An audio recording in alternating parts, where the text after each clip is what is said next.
इस लड़की के पास 9,000 रुपये होते हैं। ये बुढ़िया हेल्प मांगती है तो उसे 3,000 रुपये दे देती है।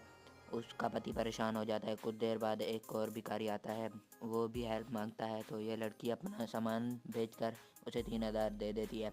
देर बाद फिर से एक लड़की आती है, वो हेल्प मांगती है। ये लड़की उसे भी पैसे दे देती है, मगर वो लड़की बहुत ज़्यादा अमीर होती है और उसका पति भी उस लड़की के साथ मजाक उड़ा कर चला जाता है। अब ये माँ बेटी बेकार हो जाते हैं। ये हेल्प मांगने का सोचते हैं, लेकिन वो सारे पैसे लेकर उसे बाहर निकाल देते हैं। अब इन्हें बहुत ज़्यादा हेल्प की ज़रूरत है।